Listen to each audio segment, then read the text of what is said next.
Bonjour, bonsoir, téléspectateurs de Mandé TV, bienvenue sur votre plateau Entretien Brut, le plateau sur lequel on fait un décryptage de l'actualité. On regarde qu'est-ce qui se passe à l'horizon de manière nationale, régionale, voire internationale. Et pour faire ce décryptage, téléspectateurs, nous avons un invité, il s'agit de Dr Mahamadou Konaté, il est le président du M5 RFP Mali Koura. Docteur Konaté, bonjour. Bonjour, madame. Merci pour l'invitation. Bienvenue sur notre plateau. Merci beaucoup. Notre chroniqueur, monsieur Moussa Oulin Traoré, journaliste et correspondant de Média Guinée. Moussa, bonjour. Oui, bonjour Fadima. Bonjour à la diaspora dans son ensemble. Et un bonjour particulier et surpris à l'endroit de l'ancien président guinéen, le professeur Alpha Condé, qu'on regrette beaucoup. Ça, il faut se dire la vérité, puisque les Guinéens... Que vous regrettez ou bien oui, les Guinéens regrettent beaucoup. Ah, donc, d'avoir perdu un président qui a été à la hauteur. Donc, un beau matin, le 5 septembre, il y a eu ce coup d'État. Donc, il y a eu de ferveur dans la cité. On pensait avoir maintenant être libéré dans les mains d'un dictateur, mais nous avons compris à la fin que nous avons quitté dans la démocratie pour nous retrouver dans la démocrature. Mais comment se fait-il? En Guinée, quand même, il y a des hommes politiques, il y a des... Oui, actuellement nous sommes gouvernés. Oui, actuellement, comment ça oui, actuellement, parce que si on dit que le régime précédent nous gérait avec une main de fer, mais actuellement, ça ne va pas. Il n'y a pas d'internet, il n'y a pas d'essence, la vie est chère, il n'y a pas de courant, et il n'y a pas de presse aussi. Donc, il faut se dire la vérité. Donc on a annoncé quand même une lutte farouche contre la presse, donc à l'échelle nationale et internationale, parce qu'on a même contraint au service Canal maintenant de faire descendre plus de 5 à 6 médias de 6 télévisions de la Guinée, donc sur le bouquet Canal. Donc cela veut dire que c'est une lutte qui a commencé. Et nous avons compris que franchement, on s'est trompé donc, pour avoir applaudi. Donc, en tout cas, pour l'instant, on verra bien comment les Guinéens vont pouvoir rattraper le tir avec tout ça. Hein. En tout cas, vous êtes... Bon, c'est regrettable, dans une zone de turbulence, on va dire. C'est regrettable. Et on espère que ça se limite un petit peu là-bas, hein, parce que il y a souvent des vagues qui jaillissent ou rebondissent ailleurs, on ne le souhaite pas. Vous partagez pareil que Moussa un petit peu? Alors, je ne voudrais pas lui faire l'insulte d'opiner... de façon contraire. On va essayer d'être courtois. Oui, parce qu'il est le Guinéen, il vit ça. Moi, je suis un peu loin. Alors, je ne suis pas directement frappé par tout ce qui se passe là-bas.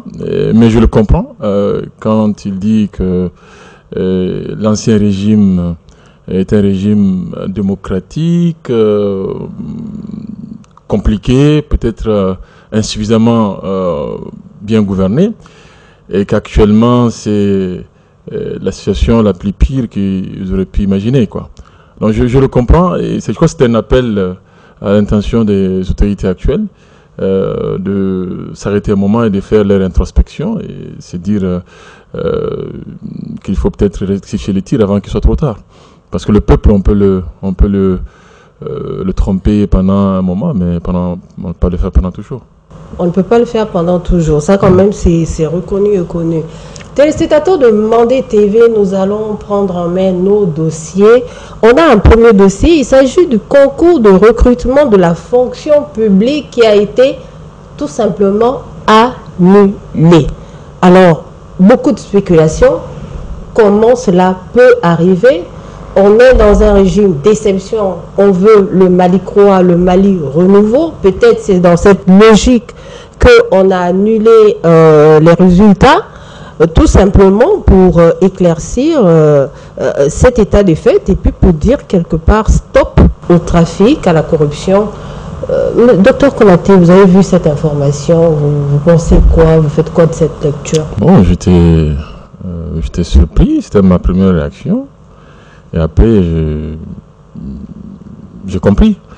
Et je me suis rappelé que ce n'est pas la première fois qu'on ait des situations de ce genre. de corruption lors d'opérations de recrutement. Je me suis rappelé du cas de la Canam. Et ça, il n'y a pas eu d'annulation. Écoute, après, il y a eu des rumeurs, bien sûr, de corruption ou d'irrégularité dans le recrutement récent au niveau de l'enseignement supérieur. Bon, là aussi, il n'y a pas eu d'enquête spécifique à ce que je sache. Donc, c'est pas la première fois sur la transition. Et puis, ça n'a pas commencé la transition non plus, ça aussi, il faut le dire. Nous avons régulièrement des situations comme ça. Mais c'est encourageant. Si réellement la corruption s'est avérée et que les autorités aient pris leur courage en deux mains et annulé purement et simplement ces recrutements. Maintenant, il faut sortir les éléments de preuve maintenant, pour convaincre les gens qu'effectivement c'était une situation de ce genre-là. Sinon, je crois que la spéculation commence déjà à avoir libre cours, quoi. Est-ce que c'est parce que c'est une fonction publique essentiellement pour des catégories voilà, B, B2, etc. Ou est-ce que c'est une autre façon de régler autre chose? Donc, qu'ils sortent les éléments En tout cas, il y a quelque part aussi des dommages collatéraux. Hein. Je pense qu'il y a des victimes par rapport à ça. Hein. On annule parce qu'il y a un état de corruption, mais il y en a qui ont été vraiment très sincères pour aller passer ces examens, malheureusement pour eux. Moussa, vous qui avez un petit peu enquêté là-dessus. Oui, vous savez, c'est regrettable. Souvent, vouloir combattre contre la corruption, il faut des dommages collatéraux comme vous l'avez si bien dit, mais sauf si que la forme, moi, je n'ai pas accepté parce qu'il y aurait pu y avoir aussi une autre manière beaucoup plus efficace maintenant pour freiner d'abord cette corruption, parce qu'on sait déjà, on est là, on veut instaurer un état de droit, on veut maintenant la refondation de l'État, nous voulons Malikoura et tout ça là. Maintenant, pour avoir Malikoura, il faut changer d'abord la façon de faire le concours d'accès à la fonction publique. Donc, au lieu d'annuler tout un résultat, parce que vous savez, il y a des gens qui ont misé sur ce concours, et aujourd'hui, finalement, ils avaient annoncé à leur moment que, franchement, j'ai eu mon concours et je suis maintenant fonctionnaire d'État, et par fini, on a entendu ce communiqué, cet arrêté, donc pour dire que le concours là est annulé. Est-ce que c'était pas une astuce aussi pour l'État, maintenant, d'avoir de l'argent? Ça aussi, parce qu'il faut se dire la vérité, parce que les gens ont payé de l'argent, il faut se mettre c'est-à-dire aux côtés de ces personnes-là. Moi, vous savez, souvent, quand je parle, on va dire que oui, Moussa est toujours hérité contre l'État, parce que moi je ne suis pas contre la transition, mais chaque fois que cette transition-là sorte et me montre aussi certaines choses-là, franchement, ça me donne aussi raison de croire maintenant à certaines spéculations. Vous savez, tout ce qu'on dit aujourd'hui contre cette transition par rapport à l'organisation de ce concours-là, on sait très bien que si on organise le concours de telle manière, parce que si vous dites la refondation, il faut changer la manière de faire maintenant de tout le concours que nous organisons. Mais si nous voulons aujourd'hui, vous faites aussi le concours comme il a été dit. Et aujourd'hui, encore, vous criez, vous dites qu'il y a la corruption, ceci, cela. Mais est-ce que tous ceux qui ont eu ce concours-là ont fait de la corruption? Non. Donc maintenant, ceux qui ont payé de l'argent, parce qu'il y en a des gens, imaginez, pour avoir d'abord les papiers adéquats, il faut aller d'abord à la mairie, il faut payer de l'argent. Il y en a des gens même qui ne connaissaient même pas. Tout ça là, ce sont des sommes qui ont été engagées dans la caisse de l'État. Et aussi, il faut payer maintenant pour... on dit l'argent payé et non remboursable. Et on sait déjà d'abord en avance que l'argent, même si vous essuyez, et que l'argent ne sera pas remboursé. Et on connaît déjà. Mais maintenant là, vous annulez le résultat de toute une nation. Là, quand même, je ne comprends pas du tout. Et soit, il n'y avait pas l'intention d'organiser le concours. Et c'est que l'intention était maintenant de faire payer les gens et que d'annuler parce que c'était prémédité. C'est quand même un petit peu fort tout ça. Hein, mais je pense que... Moi, je comprends. Je comprends. Parce que j'ai dit qu'il faut sortir les éléments de preuve qui peuvent situer les gens sur la justesse d'avoir annulé tous les résultats. Ou peut-être de se rendre compte qu'on aurait pu corriger ça sans une annulation globale. Peut-être qu'on aurait pu annuler partiellement, peut-être on aurait pu annuler voilà, pour ceux pour qui il s'est avéré des conduites de corruption. Donc vraiment c'est les éléments de preuve. Là on n'a rien. Et les gens ont le droit, moi je comprends, les gens ont le droit de spéculer, parce qu'il n'y a rien sur la table pour nous dire pourquoi on a dû annuler tous les résultats. Oui, il y a un autre facteur, Fadima. On aurait pu enlever quelques centres, par exemple, d'examen, quelques classes, si possible. Mais là, c'est quand même... Oui, il y a un autre facteur, Fadima. Vous savez, souvent, qu'on cesse de jouer à notre intelligence. J'ai dit sur le plateau précédent que nous avons été à l'école. Malgré, on n'a pas eu les mêmes études qu'eux, mais nos parents, quand même, à travers leur maigre somme-là, nous ont scolarisés. Donc maintenant, vous savez, souvent, ce qui se passe. On a vu... l'examen, on a annulé l'examen d'entrée en 7e année. On a vu le DF ici. Il y a eu des corruptions à Ciel-Ouvert. Et les gens passent, on sait comment on fait pour organiser le BEPC. Les résultats n'ont jamais été annulés parce que l'État débourse beaucoup d'argent, l'État perd là-bas. Parce que l'éducation, on sait, l'éducation n'engendre pas, ne génère pas quelque chose. On sait. Maintenant, le bac. On a vu aussi le bac a été organisé de façon spectaculaire. Et on a vu les résultats. Et on voit que dans les salles de classe même, on voit des corruptions à ciel ouvert. Et les résultats sont manipulés. On connaît ça. Et on n'a jamais annulé le résultat de tout un bac. Mais maintenant là, le concours pour accéder à la fonction publique, et parce qu'on paye là-bas, et parce que l'État génère de l'argent, et on annule tout ça déjà. Maintenant, là, si on organise d'autres concours pour que les gens soumissionnent, c'est pourquoi j'ai vu qu'au Mali, ici, l'État organise le concours pour accéder à la fonction publique. Personne, ça ne fait même pas de bruit, parce que les gens même mettent dans leur tête, d'abord, les résultats sont là à l'avance, ceux qui sont admis sont déjà sur la liste et vous êtes là seulement pour complément d'objet direct. Donc maintenant, c'est comme pour juste de la figuration, il y a rien. Bon, ça a un peu changé quand même. Hein. Je pense que les avis sont plus ou moins identiques, ça converge pour dire que le concours de recrutement des auditeurs de justice quand même a été plus ou moins bien fait, quoi. Donc quand c'est bien fait ou assez bien fait, ça aussi il faut le dire.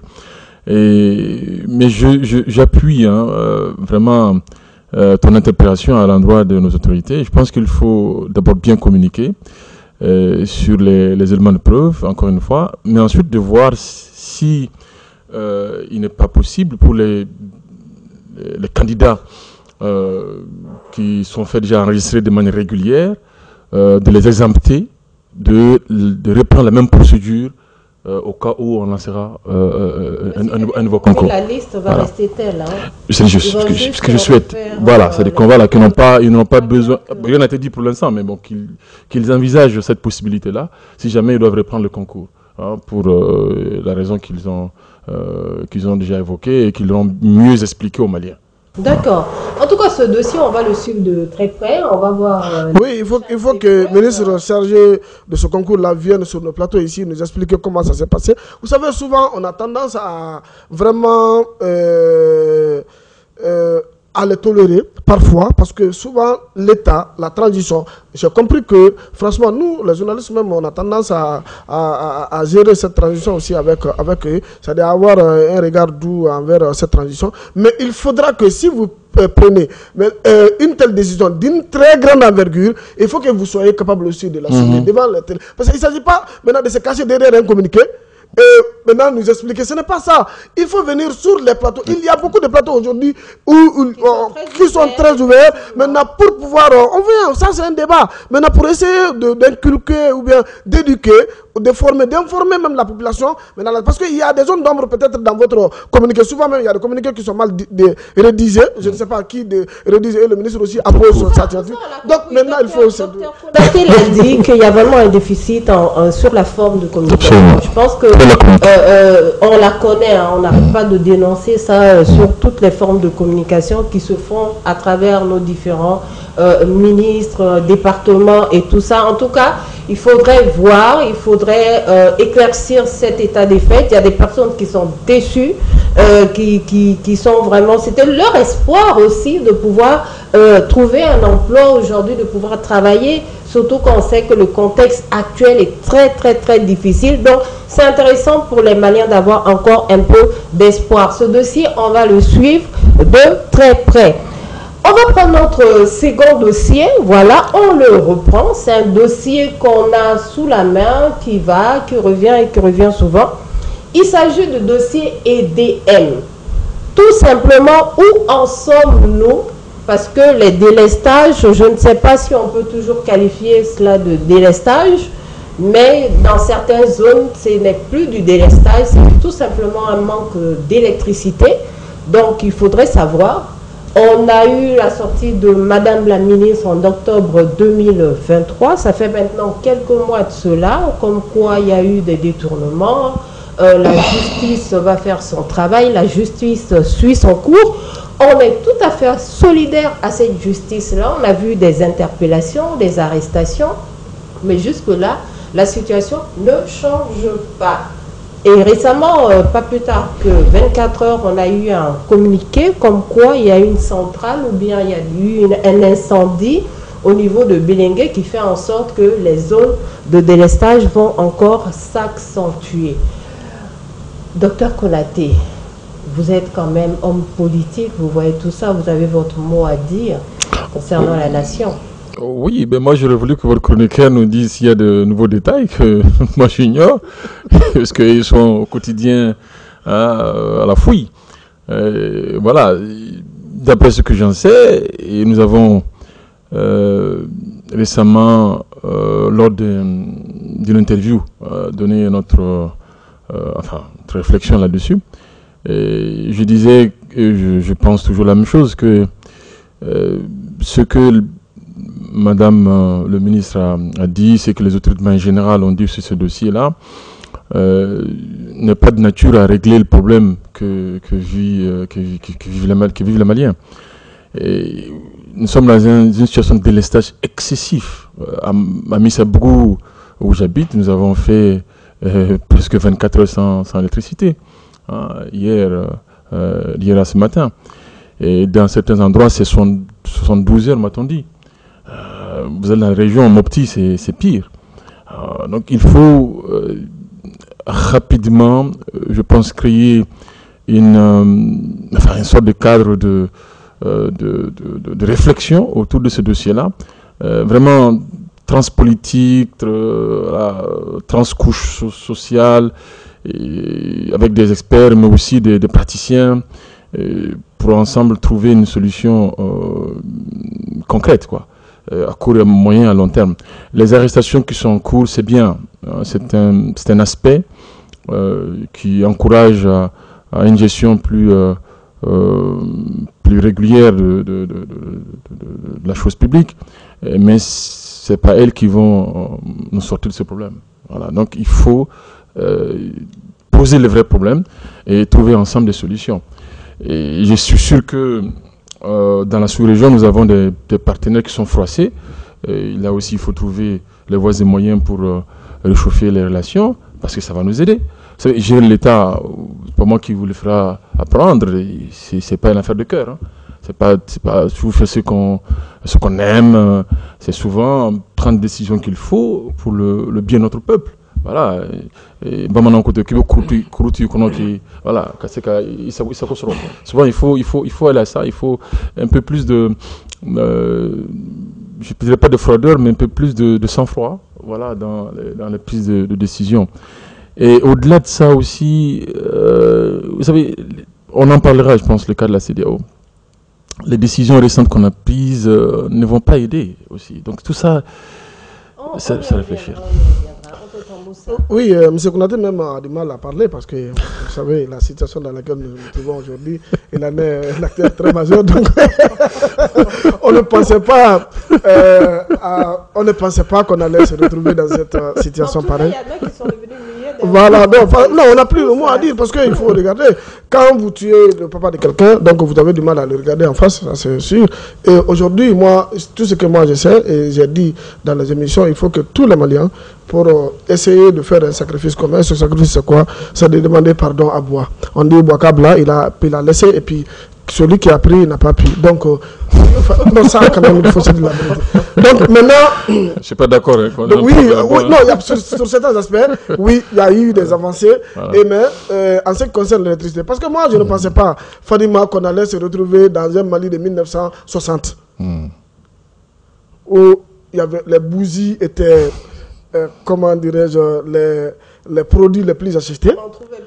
Les lampes à pétrole. Voilà, il y a aussi les lampes et les fitnani, je ne sais pas, on met, je ne sais pas comment dire, une mèche comme ça là, avec le pétrole.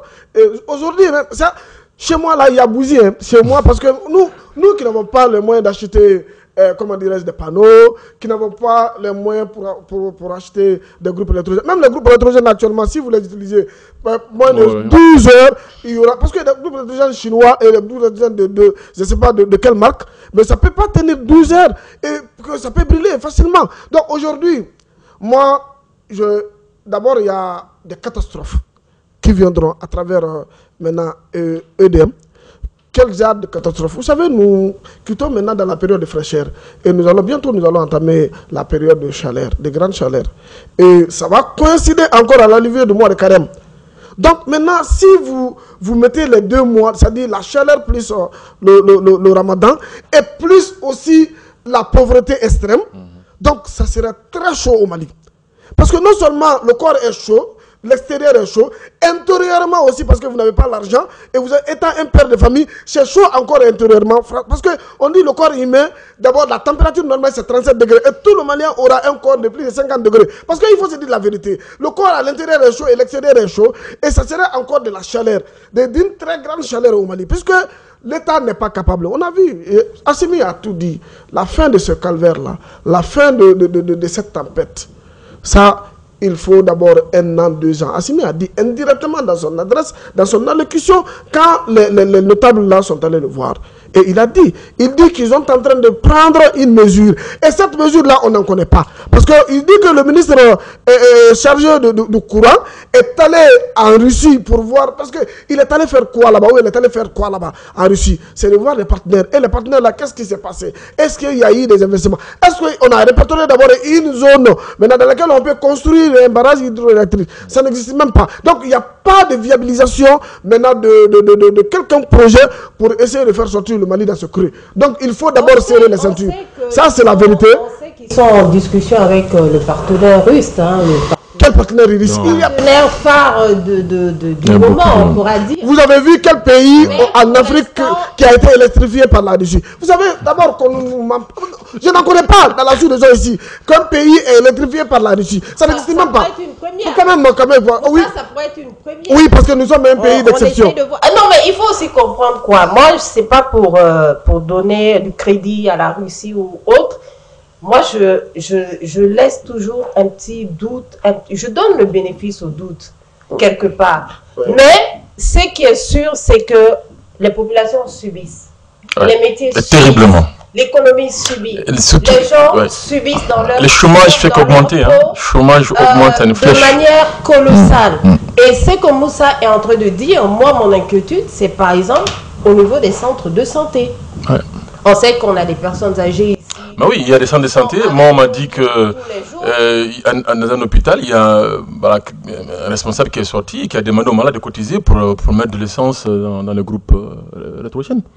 Voilà, il a fallu qu'on coffre un moment là pour que MCA ait l'électricité. Puisque j'ai entendu, je ne sais pas si c'est des rumeurs ou pas, c'est moment là qui a envoyé un groupe électrogène chose à la MCA. Donc cela veut dire qu'il a fallu coffrer d'abord un opérateur économique pour qu'on puisse avoir l'électricité. Donc Farima, ce qui est pire dans tout ça là, c'est qu'on avait promis. Vous savez, le gouvernement avait promis à des fêtières qu'ils allaient donner des groupes électrogènes. Moi j'avais dit ici.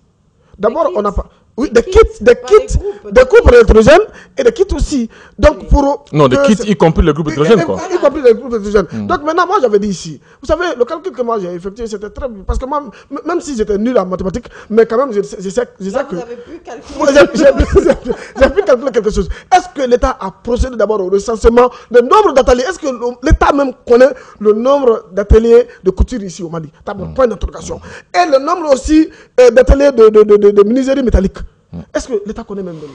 Maintenant, comment on peut procéder à la distribution de ce kit-là? On donne à qui d'abord? Est-ce que ce ne serait pas aussi un moyen pour ce département de se faire la belle? Parce qu'aujourd'hui, on sait, pour avoir, on va gonfler d'abord le chiffre et puis on dit certains aussi auront et certains n'auront pas. Est-ce qu'on a même l'argent? Attends d'abord d'avoir les produits. Ça n'existe même pas. Voilà, donc, il faut même pas parler de faire se faire la belle. On a dit quelque chose, c'est des balvernes.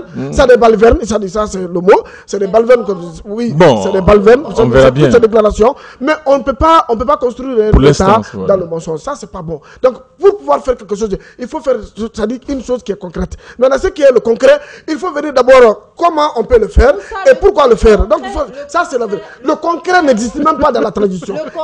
Le concret n'existe pas. Lambda cherche aujourd'hui, Moussa, je vous ai compris. Et ce qui est concret, on a fait.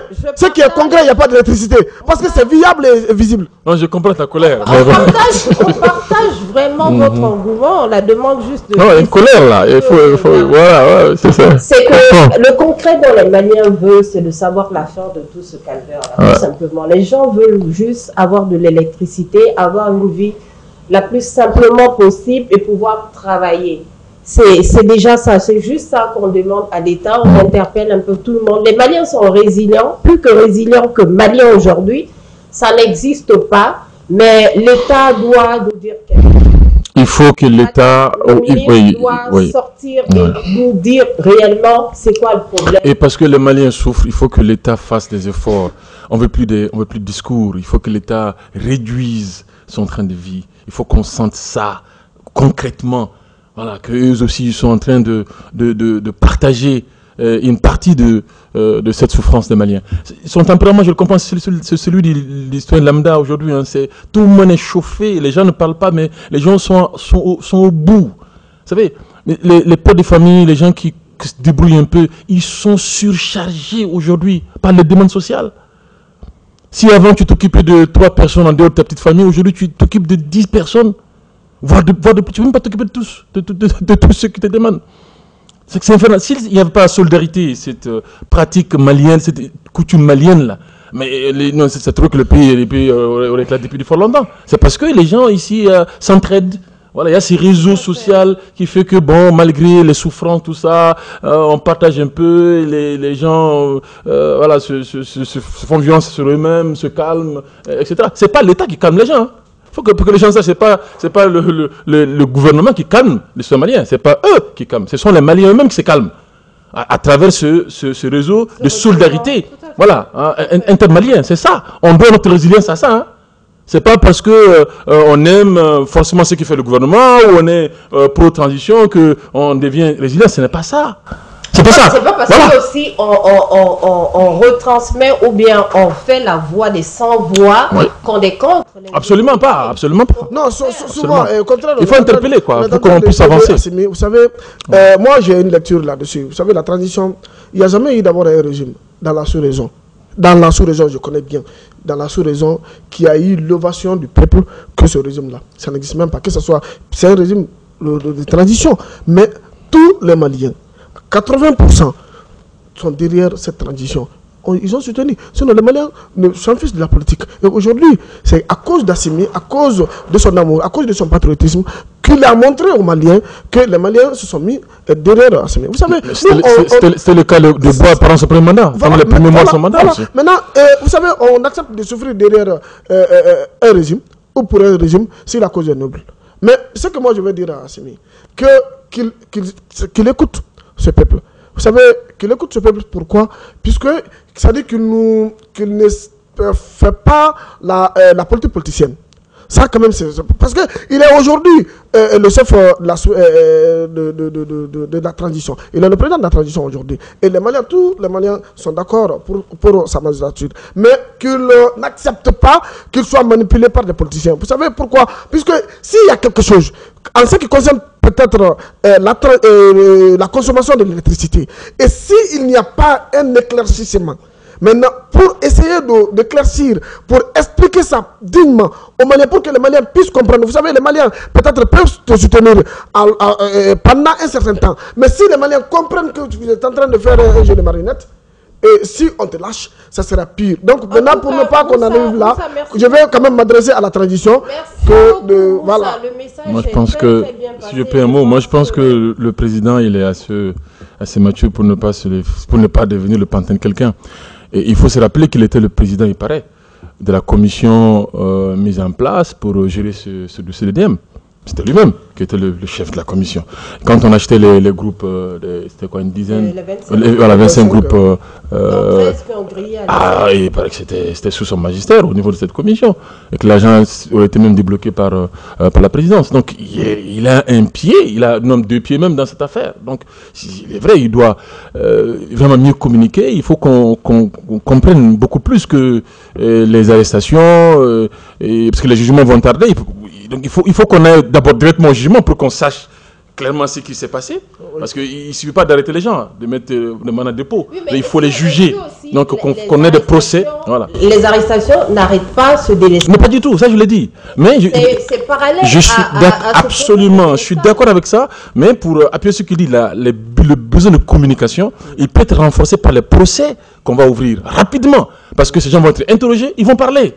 Donc on pourra situer les responsabilités les uns les autres. Parce qu'il n'est pas dit forcément que ceux qui sont aujourd'hui sur le mandat de dépôt sont les vrais responsables. Hein. Tout à fait. Personne ne le sait. On ne le sait pas. Tant qu'ils ne sont pas jugés, on ne saura pas qu'ils sont les vrais responsables. Ils peuvent être une partie, voilà, c'est un des responsables. Voilà, donc ça c'est important. On a vu, vous savez, quand on dit qu'un président doit communiquer, après maintenant on va nous dire que c'est un régime militaire qui n'a pas forcément besoin de communication, mais c'est pas vrai. On a vu, depuis tous ces présidents qui ont pris le pouvoir à travers les armes, on a vu Ibrahim Traoré, à travers peut-être le petit temps que Ibrahim Traoré a fait à la tête de Burkina Faso, il a organisé trois conférences de presse, surtout avec même les presses privées, 4 presses privées que même sa cellule de communication sélectionne à travers les presse privées. Maintenant, vous venez vous poser des questions. Merci, Assimi a du mal à s'exprimer. Peut-être il va faire à Mambara. Donc, non, nous, on est prêts à aller. Il va sélectionner des télévisions. Non, attends, oui, non, je dis bien. Parce que si il se sent à l'aise à Mambara, il se sent à l'aise. Maintenant qu'ils appellent, comme Atete aussi le faisait, Baroni, il appelait les organes de médias. Donc, maintenant, il peut parler avec eux, on écoute. Même Vladimir Poutine vient d'organiser aussi, parce que qui est la personne la plus dure au monde qu'on considère mais il organise. Mais la communication, c'est ça. Ça va commencer d'abord par le président. La communication doit. Même Doumbouya, en Guinée, il avait organisé une conférence de presse avec les médias privés. Donc, il faut qu'Assimi accepte maintenant de nous parler entre nous, entre Maliens, parce que s'il a accepté de faire un dialogue entre Maliens, et le dialogue va commencer par lui d'abord. Pour répondre à ça, c'est pas la stratégie qui a été mise en place avec les différentes émissions Malikroa, Tassra, en donnant la parole aux différents ministres de pouvoir parler. Moi, c'est quand même différent. C'est quand même différent. Non, mais ce n'est pas une communication. Non, c'est une communication. Voilà, c'est une communication, c'est pas l'information. C'est une forme de communication qu'ils sont en train de mettre en place. Maintenant, elle est insuffisante. Parce qu'il n'y a pas de contradiction. Absolument. Tout simplement. C'est ça. En tout cas, ce dossier, on le met de côté, on le suit toujours de très près. On va prendre un autre dossier. Voilà, notre invité est Dr Mahamadou Konaté. Il est le président du M5 RFP Malikroa, le nouveau président, oui, mais quand même qui est à la base de tout ce M5 RFP depuis le début, je pense. Je suis de ceux qui sont à la base. Voilà, je ne suis pas le seul, mais je suis l'un des, bien sûr, fondateurs de ce grand mouvement de juin 2020. J'étais coordinateur d'une commune, de Kalabankoro précisément, de la jeunesse M5 RFP Malikroa. Et j'étais membre également du comité de crise de cette coordination, de la coordination générale du M5 RFP Malikroa. Et c'est vrai que c'est nous qui avons lancé le mot d'ordre de désobéissance civile. J'étais moi-même l'auteur d'un article là-dessus et celui qui a lu la motion à l'époque. C'est vrai, je jouais un rôle modeste dans ce grand mouvement. Et malheureusement, quand le régime, on va dire comme ça, a démissionné, je parle du gouvernement et du président de la République à l'époque, et les appétits voilà, de certains ont fait que n'ont pas pu rester aussi collé à notre idéal de départ, qui était l'avènement d'une gouvernance vertueuse de nos affaires publiques, et qui aurait nécessité qu'on d'abord renforce nos rangs et que de manière responsable nous fassions venir les nouveaux acteurs, en l'occurrence les militaires, qui avaient décidé d'assurer quelque peu le vide constitutionnel laissé par cette démission, pour qu'entre eux et nous convenions du cadre suivant lequel on devait instaurer une transition. Donc on s'est divisé et puis bon voilà, ceux qui sont venus n'ont pas suivi voilà, les mémorandums que nous avions, hein, les objectifs que nous avions, les actions que nous préconisions. Ils ont leur propre agenda et c'est ce agenda qui est en train d'être déroulé aujourd'hui au Mali. D'accord. Mais en tout cas, on a vu quand même à travers certains de vos communiqués comme quoi vous les soutenez. Alors, nous sommes dans un partenariat de fait aujourd'hui avec eux, hein, avec les acteurs de la transition officielle, j'ai envie de dire. Et un partenariat qui repose sur deux piliers. Le premier pilier, c'est que nous allons servir de veille citoyenne. Nous allons les encourager à chaque fois qu'ils poseront des actes positifs pour le développement de notre pays, tel que nous le pensons. Et nous allons alerter, dénoncer à chaque fois qu'ils posent des actes contraires à cet idéal-là. D'accord. Donc ça, c'est vraiment le premier pilier. Ça. Et le deuxième pilier, c'est que, bien sûr, nous avons des propositions à faire pour la bonne marche du pays. Et nous allons les élaborer et nous allons les proposer, ces idées-là, qu'ils les prennent ou qu'ils ne les prennent pas. Et nous souhaitons aussi qu'ils nous consultent à chaque fois qu'il y aura des décisions importantes à prendre sur la vie de la nation. Ça, c'est le partenariat de fait. Malheureusement, ça, il faut le dire, que jusque-là, ça a été un partenariat qui marche sur un seul pied, le nôtre. Voilà. Et du côté des autorités de la transition, il y a depuis notre rencontre officielle avec eux, voilà, il n'y a pas eu de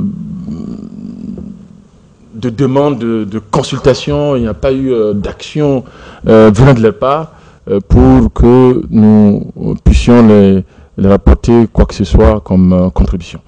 Jusqu'à présent, c'est un partenariat qui marche sur un seul pied. C'est nous qui faisons ce que nous devons faire dans le respect de ce partenariat, en évitant d'être une force opposée, voilà, à tout ce qu'ils font, mais une force critique et constructive. D'accord.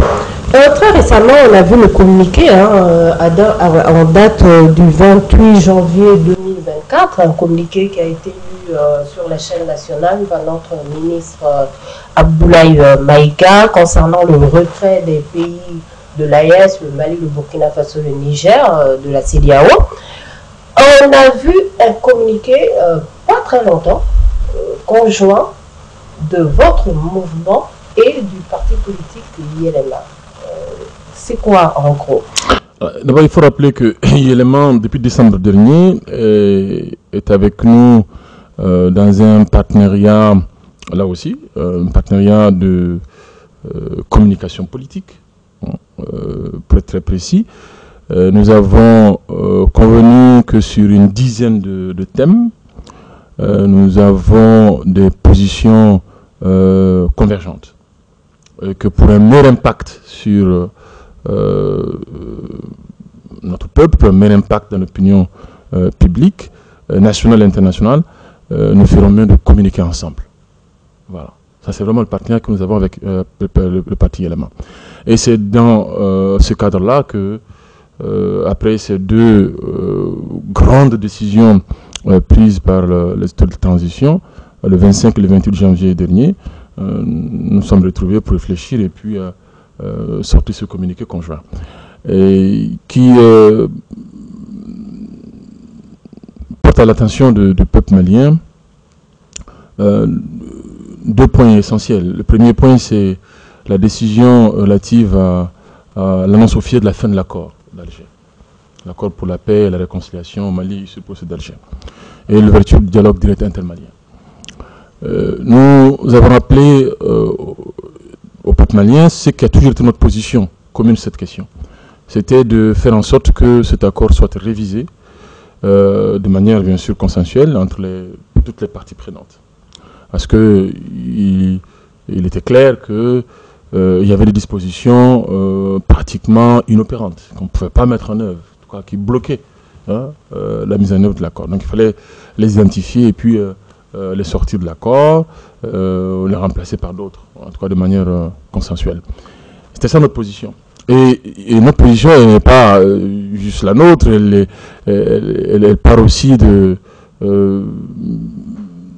l'assentiment, j'ai envie de dire, de nos populations, qui ont été consultées lors du dialogue national inclusif en 2019, qui ont également demandé à ce que l'accord d'Alger soit révisé. Et plus récemment, lors des assises dites de la refondation, qui ont également réitéré la même demande, révision de l'accord d'Alger. Pas la mise en mort, l'annulation pure et simple, pas l'abrogation pure et simple. Révision n'est pas abrogation. Voilà, enfin. Et je rappelle aussi que dans la charte de la transition, dans l'article 2 de cette charte, une des missions assignées par le peuple malien lors des concertations de septembre 2020, c'est de mettre en œuvre l'accord d'Alger. C'est écrit noir sur blanc. C'est une mission officielle, voilà, sacro-saint, j'ai envie de dire, une mission sacro-sainte donnée par le peuple malien. Donc la transition ne peut pas modifier, ou ne doit pas modifier, sans en référer à ce peuple lui-même. Ou en tout cas, ou sans en référer à l'organe que ce peuple a habilité pour modifier. Il fallait forcément un référendum. Non, pas forcément. Il fallait soit une autre concertation ou revenir au Conseil national de la transition. Parce que dans la charte, le Conseil national de transition est le seul organe habilité qui a le droit de modifier le contenu de la charte. C'est écrit là-bas. Donc il fallait juste revenir à ce conseil, mettre la forme, revenir à ce conseil-là, lui dire, bon voilà, on veut sortir la mise en œuvre de l'accord d'Alger et de la charte. Parce qu'on veut vraiment mettre fin à ça, on ne veut plus être dans ça. Ben, ils allaient prendre notre loi de révision, et puis bon, salam alaikum, après ça, vous annoncez que c'est la fin. On aurait mis la forme de ce point de vue-là. Mais bon, bref, nous avons voulu être progressistes sur cette question. Nous avons dit, écoutez, ok, vous avez dit qu'on a mis fin, mais en contrepartie, il y a un dialogue qui est ouvert. Alors, faisons de ce dialogue-là l'occasion, voilà, de remettre sur la table au moins les acquis de la mise en œuvre de cet accord d'Alger. Voilà. Donc, de discuter aussi avec les anciennes parties prenantes de cet accord d'Alger. Notamment les groupes armés du Touareg, enfin, les armées rebelles. Donc, il faut qu'ils soient là, autour de la table. Mais au-delà même de cela, il faut également faire honneur à une autre demande de notre peuple qui voulait que les groupes terroristes aussi soient associés à ces dialogues intermaliens. Ça aussi, on l'a demandé. Donc, il faut qu'on invite ceux qui voudront bien déposer les armes parmi les groupes terroristes maliens à nous rejoindre dans ce dialogue pour qu'on se parle. Ça, c'est vraiment le premier point que nous avons exposé. Le deuxième, c'est sur le retrait de la CEDEAO. Nous avons regretté là aussi cette décision. Nous avons rappelé la tradition panafricaniste, voilà, du peuple malien et de toutes ces autorités qui sont succédées jusque-là. Et les défis mondiaux maintenant qui s'imposent à tous les peuples et qui plutôt poussent les États, les peuples à plus de coordination et non pas à se séparer, à plus de séparation. Et au final, pour leur demander de reconsidérer cette décision.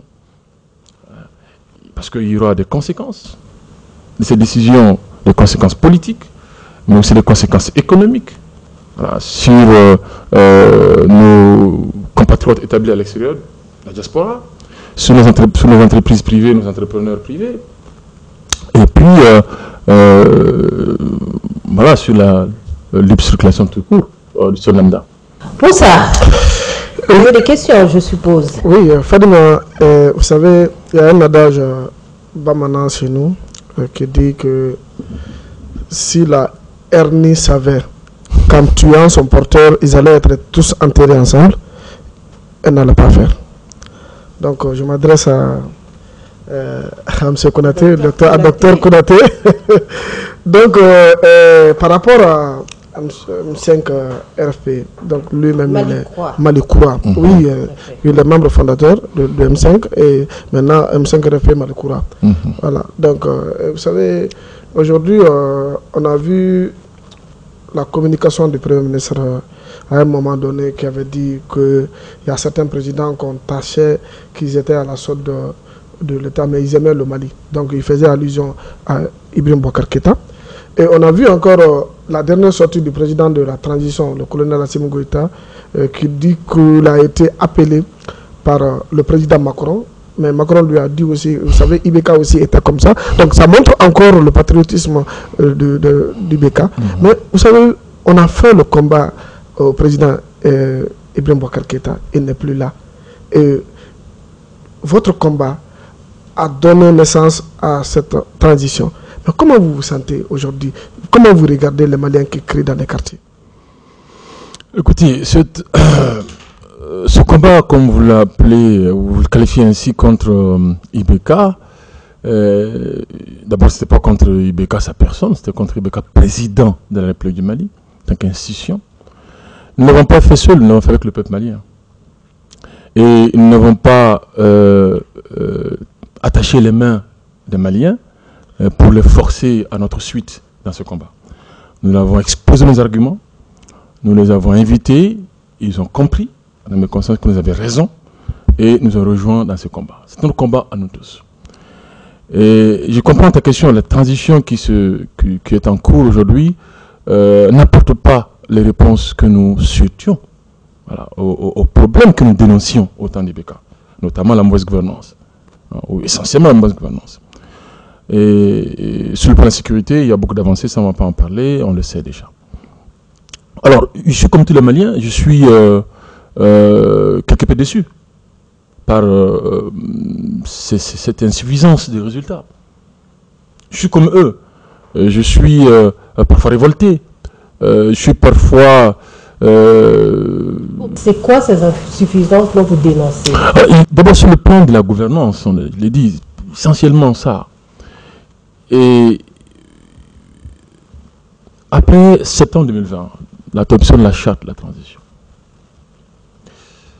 on avait dit, enfin les autorités avaient pris l'engagement. Je vais juste prendre quelques exemples, il y en a beaucoup, qu'au bout de 18 mois, il y aura des élections qui mettront fin à la transition, notamment l'élection présidentielle. N'est-ce pas? Et ils avaient également pris l'engagement que la transition serait dirigée par un civil. C'est pour ça que le premier président qu'on a pris, c'était un militaire à la retraite, bon, un civil, quel que soit son statut intérieur. Mais 9 mois après, c'est un militaire qui prend le pouvoir.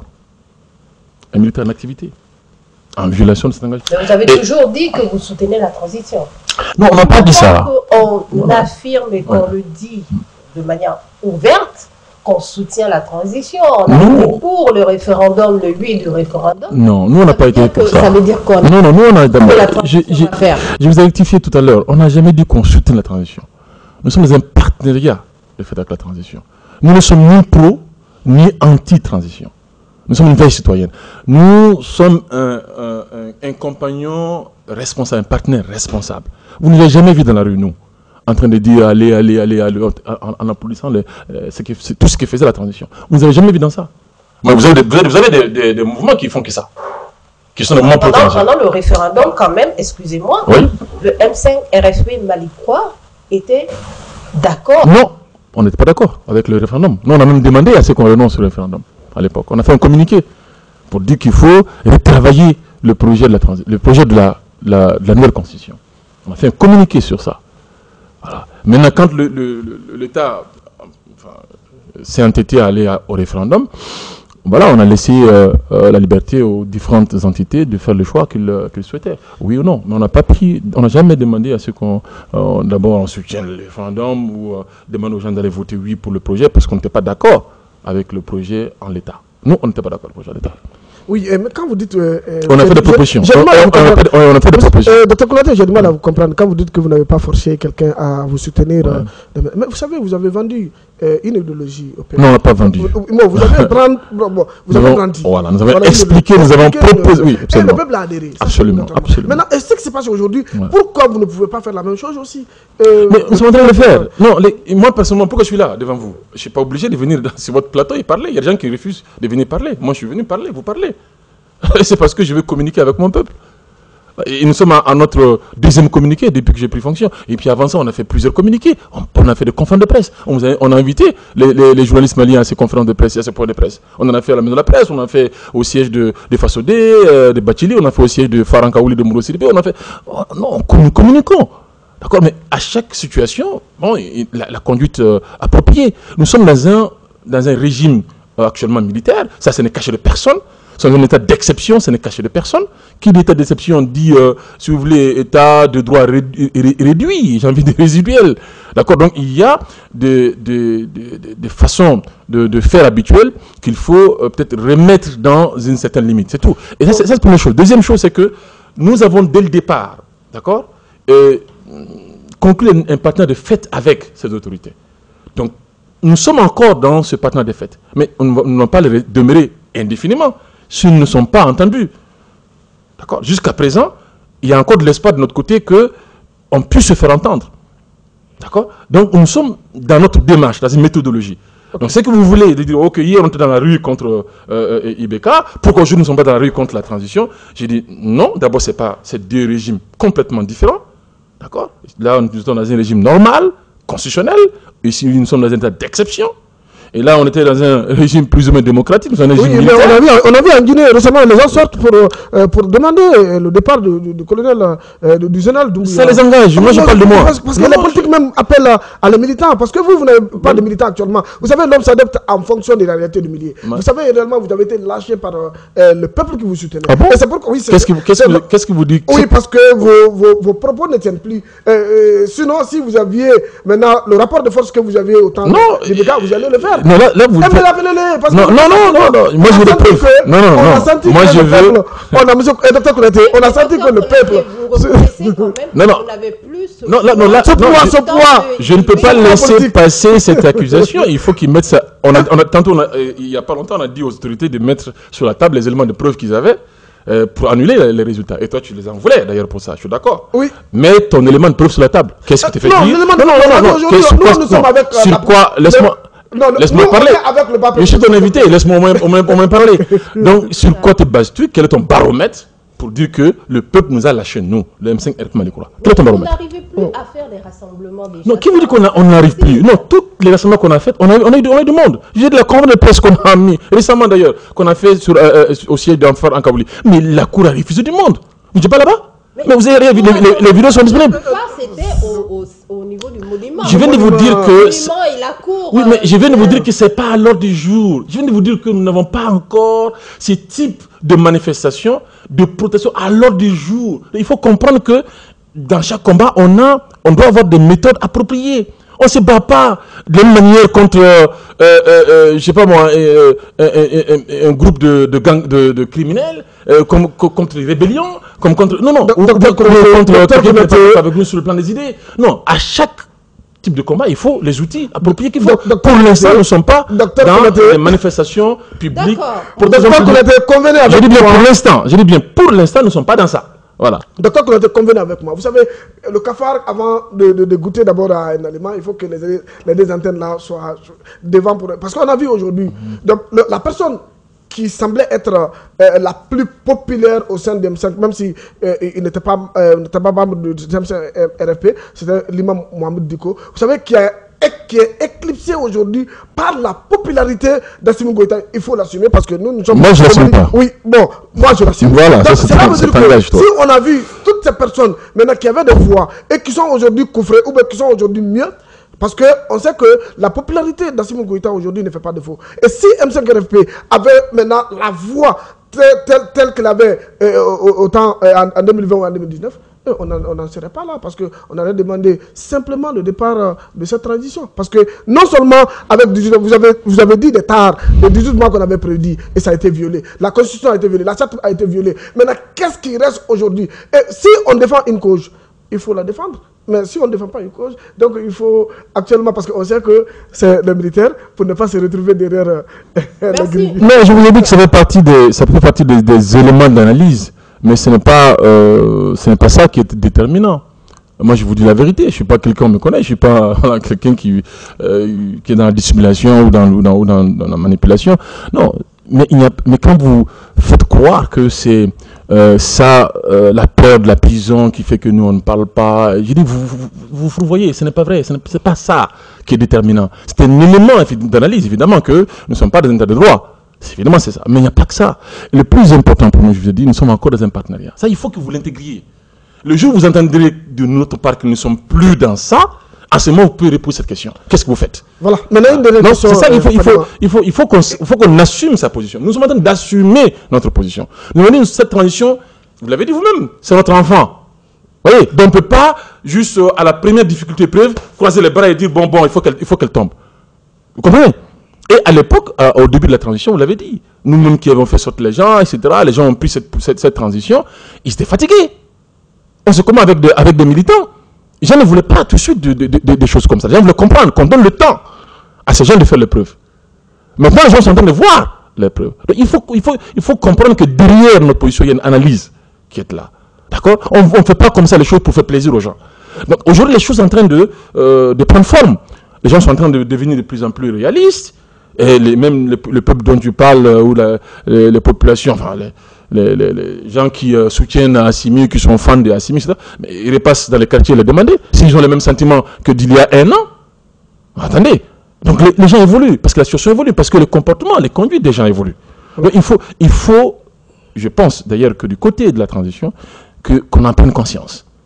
Que cette euphorie-là, qu'on avait en 2020, et quelque peu en 2021, mai 2021, elle est tombée. Cette euphorie est tombée. Voilà. Donc il faut en prendre conscience. Déjà, vous avez vu, récemment, ils ont fait sortir les jeunes pour aller applaudir le retrait du Mali de la CEDEAO. Vous avez vu la réponse? La rue, vous avez vu la réponse? On dirait que voilà, les Maliens sont pro-Assimi. Vous direz ça? Vous direz ça? Non, écoutez, il faut tirer les conclusions de ça. Moi, ça ne me réjouit pas, quoi. Je veux que cette transition réussisse. Je veux qu'elle ouvre les yeux. D'accord? Je ne veux pas qu'elle force les Maliens, comme vous le dites, à prendre la rue encore une fois. À aller protester dans la rue encore une fois. Pour demander encore une fois la démission de cette transition. Je ne souhaite pas ça. Et on n'est pas encore là. Et il y a encore quelque chose à faire. D'accord, docteur Konaté. Rapidement, une toute petite. Assez rapidement. Ok, une dernière question, docteur. Vous savez, le M5RFP Malkoura, parce que je suis obligé de dire comme ça. Ah non, mais parce qu'il y a deux M5. Ah voilà, c'est ça que j'en venais. Voilà. Vous avez un premier ministre issu de vos rangs? Non, pas de... Bon, oui, je me comprends.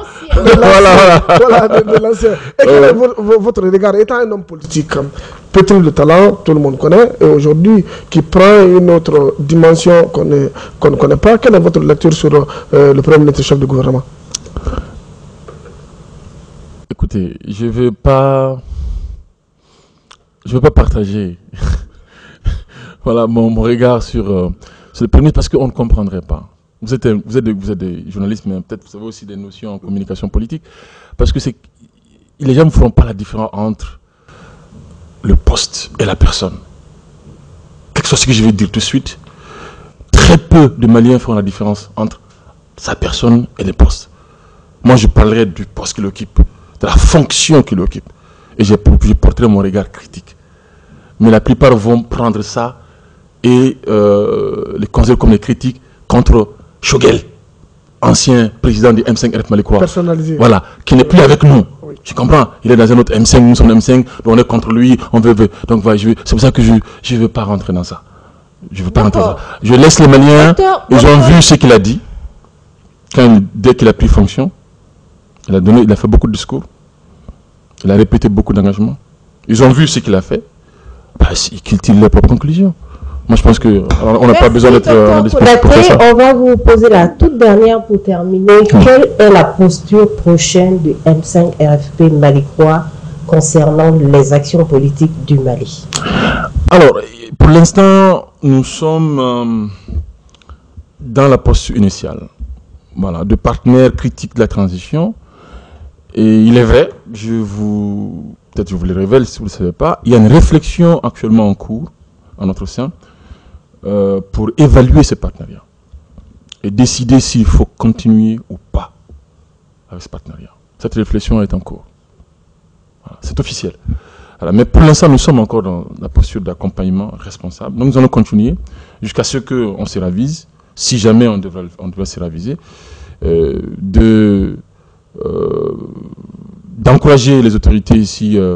Elles adoptent des bonnes conduites, elles posent des bons actes, de les alerter sur des risques, de dénoncer des actions que nous pensons être mauvaises pour la marche du pays, et de faire des propositions pour l'amélioration des résultats qu'elles sont en train déjà d'avoir sur le terrain. Et puis, sur le plan politique, nous attendons, très prochainement nous le souhaitons, qu'il y ait un nouveau calendrier électoral fixe. Et bien, à ce moment-là, vous verrez la force politique que l'M5 RFP Malicroix construira et proposera au peuple malien. D'accord, merci beaucoup, docteur Mahamadou Konaté, téléspectateur de Mandé TV. Il est le président, le tout nouveau président du M5 RFP Malicroix. Merci, docteur Konaté. Un dernier mot pour dire au revoir aux téléspectateurs, peut-être? Écoutez, je souhaite que les Maliens, au-delà de la résilience, soient de plus en plus exigeants auprès des autorités pour que les souffrances soient écourtées, en demandant des solutions concrètes aux problèmes qu'ils vivent. C'est ça que je leur souhaite, c'est peut-être le mal que je leur souhaite. Voilà, que Dieu fasse que notre pays sorte très rapidement de cette conjoncture très malheureuse. Il y a beaucoup d'efforts qui sont faits, peut-être on n'en parle pas assez, mais que Dieu renforce sur le plan sécuritaire, que nos femmes continuent à donner le meilleur d'eux-mêmes à nos populations, partout sur le territoire, particulièrement au centre et au nord. Et sur le plan économique, les choses sont très dures, mais il y a des réflexions encourageantes au niveau de nos autorités. Je pense qu'elles doivent les partager avec les Maliens, parce qu'on a aussi des idées à proposer.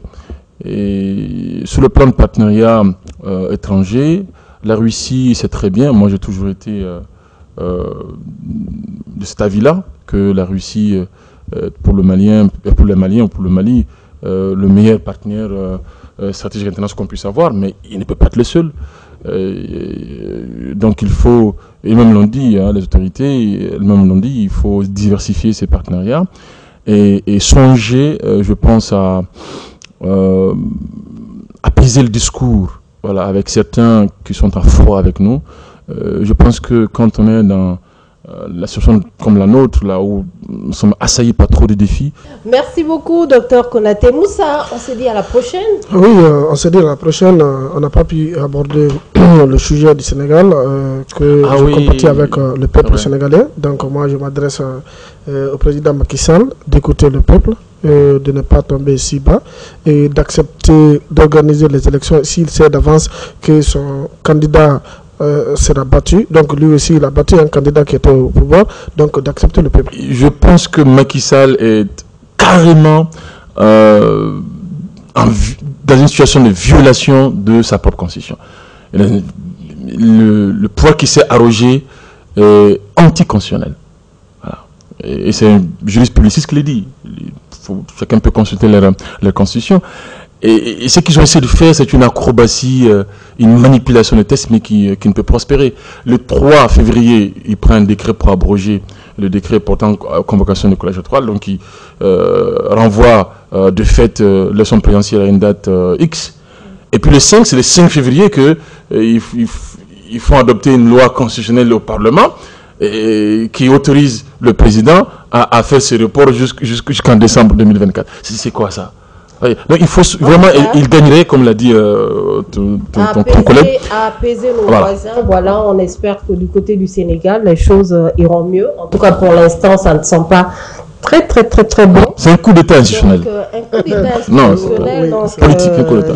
C'est vraiment déplorable, c'est triste pour nos voisins, les Sénégalais. Pourtant, pour un pays qui était carrément cité en exemple. Hein, oui, mais c'est un exemple que je n'ai jamais accepté.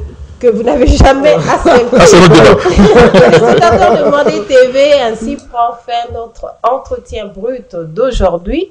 Nous sommes avec Dr Mahamadou Konaté. Il est le tout nouveau président du mouvement M5 RFP Mali Croix.